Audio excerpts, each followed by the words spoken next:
आप देख रहे हैं समाचार एजेंसी ऑफ इंडिया में साइन न्यूज। नमस्कार, आप देख रहे हैं देश की पहली डिजिटल न्यूज एजेंसी समाचार एजेंसी ऑफ इंडिया की साइन न्यूज।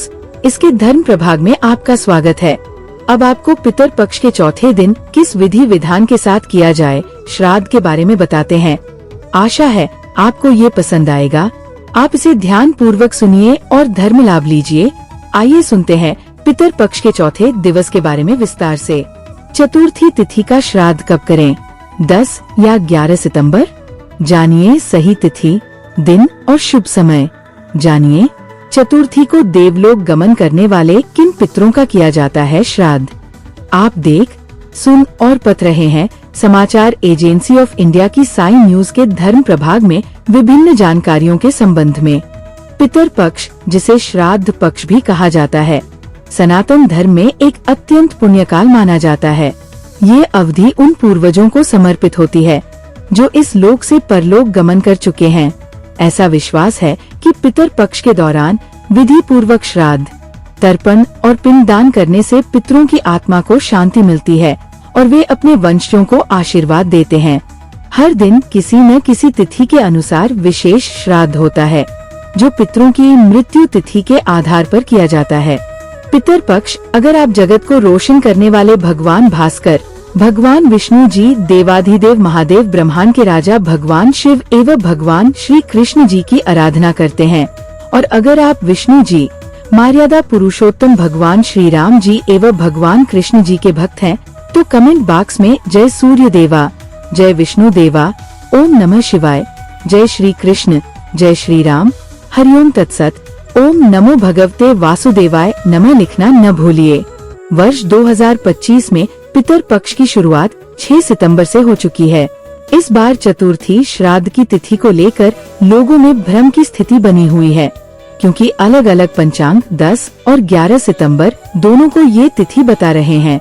ऐसे में सही दिन पर श्राद्ध करना आवश्यक हो जाता है ताकि विधि विधान का पालन ठीक से हो और पूर्वजों को संतोष मिले। आइए जानते हैं कि पंचांग के अनुसार चतुर्थी श्राद्ध की सही तारीख क्या है। सभी हिंदुओं के लिए पितर पक्ष महत्वपूर्ण दिनों में से एक है। 16 श्राद्ध में चौथा दिन, जिसे चतुर्थी श्राद्ध नाम से जाना जाता है। परिवार के सदस्य इस दिन अपने उस पूर्वज के लिए श्राद्ध अनुष्ठान करते हैं जिनकी मृत्यु किसी भी महीने के 2 चंद्र पक्ष में से किसी एक की चतुर्थी के दिन हुई थी। इस दिन पूर्वजों का श्राद्ध कर्म किया जाता है। पितर पक्ष में श्राद्ध करने से पितर प्रसन्न होते हैं और आशीर्वाद देते हैं। पितर पक्ष श्राद्ध कर्म है। श्राद्ध करने के लिए कुतुब मुहूर्त और रोहिणी मुहूर्त शुभ माने जाते हैं।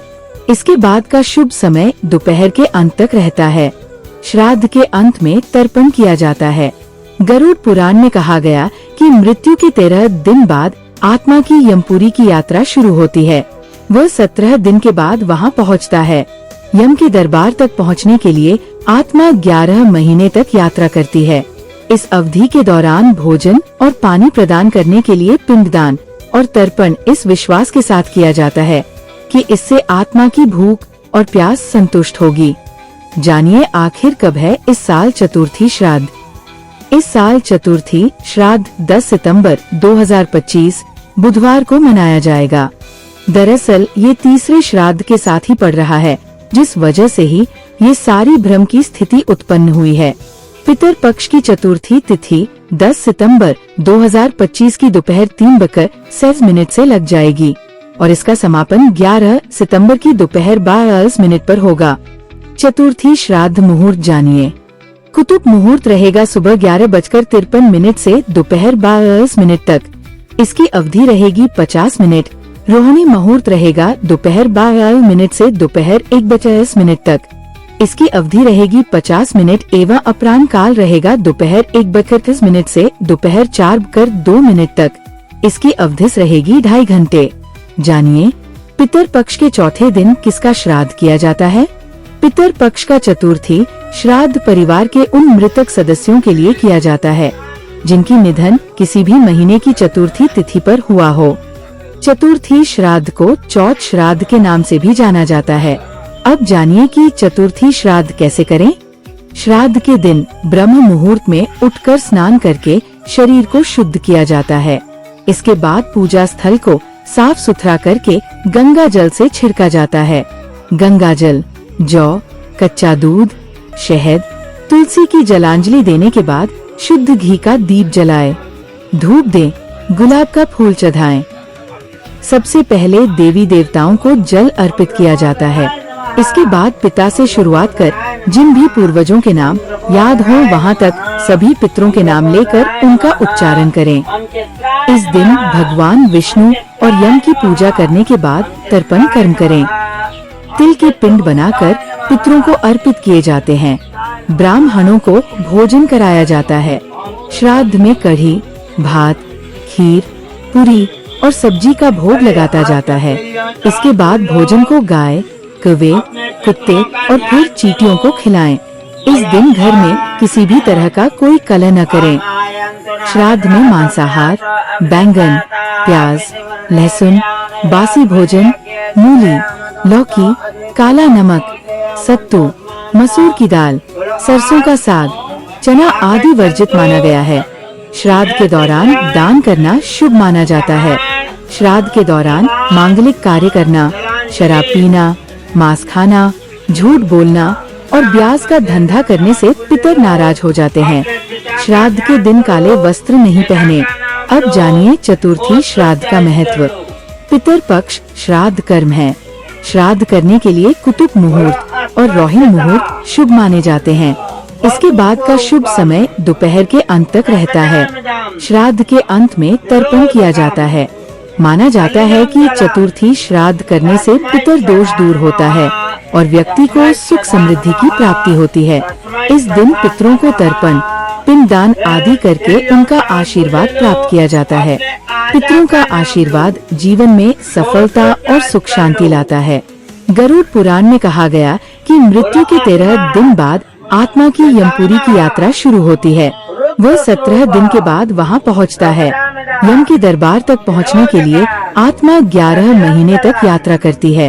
इस अवधि के दौरान भोजन और पानी प्रदान करने के लिए पिंडदान और तर्पण इस विश्वास के साथ किया जाता है कि इससे आत्मा की भूख और प्यास संतुष्ट होगी।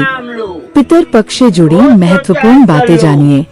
पितर पक्ष में मृत्यु की तिथि के मुताबिक श्राद्ध किया जाता है। अगर किसी मृत व्यक्ति की मृत्यु की तारीख पता न हो तो अमावस्या को श्राद्ध किया जाता है। पितर पक्ष में तर्पण और पिंडदान किया जाता है। पितर पक्ष में पितरों से जुड़े काम करने से व्यक्ति का जीवन खुशियों से भर जाता है। पितर पक्ष में श्राद्ध, तर्पण करने से पितर दोष से मुक्ति मिलती है। पितर पक्ष हर साल भाद्रपद महीने की पूर्णिमा से शुरू होता है और आश्विन कृष्ण पक्ष की अमावस्या को खत्म होता है। हरि ओम। पितर पक्ष अगर आप जगत को रोशन करने वाले भगवान भास्कर, भगवान विष्णु जी, देवाधिदेव महादेव, ब्रह्मांड के राजा भगवान शिव एवं भगवान श्री कृष्ण जी की आराधना करते हैं और अगर आप विष्णु जी एवं भगवान कृष्ण जी, मर्यादा पुरुषोत्तम भगवान श्री राम जी के भक्त हैं तो कमेंट बॉक्स में जय सूर्य देवा, जय विष्णु देवा, ओम नमः शिवाय, जय श्री कृष्ण, हरिओम तत्सत, जय श्री राम, ओम नमो भगवते वासुदेवाय नमः लिखना न भूलिए। यहाँ बताए गए उपाय, लाभ, सलाह और कथन आदि सिर्फ मान्यता और जानकारियों पर आधारित है। यहाँ ये बताना जरूरी है कि किसी भी मान्यता या जानकारी की समाचार एजेंसी ऑफ इंडिया के द्वारा पुष्टि नहीं की जाती है। यहाँ दी गई जानकारी में निहित जानकारी विभिन्न माध्यमों, ज्योतिषियों, पंचांग, प्रवचनों, मान्यताओं, धर्म ग्रंथों, दंत कथाओं, किंवदंतियों आदि से संग्रहित की गई है। आपसे अनुरोध है कि इस वीडियो या आलेख को अंतिम सत्य अथवा दावा न माने एवं अपने विवेक का उपयोग करें। समाचार एजेंसी ऑफ इंडिया पूरी तरह से अंधविश्वास के खिलाफ है। किसी भी जानकारी या मान्यता को अमल में लाने से पहले संबंधित इंडिया की विशेषज्ञ से सलाह लें। अगर आपको समाचार एजेंसी ऑफ इंडिया में पसंद आ रहे हो आप इसे लाइक, सब्सक्राइब व शेयर जरूर करें। सब्सक्राइब अवश्य करें। कमेंट बॉक्स में लिखकर बताएं नई जानकारी लेकर ये कैसे लग रहे हैं। तब तक के लिए भी इजाजत दीजिए। आप और क्या देखना व सुनना चाहते हैं। फिलहाल समय है आपसे इजाजत लेने का। आप सभी स्वस्थ रहें, मस्त रहें। बोलिए जय विष्णु देवा।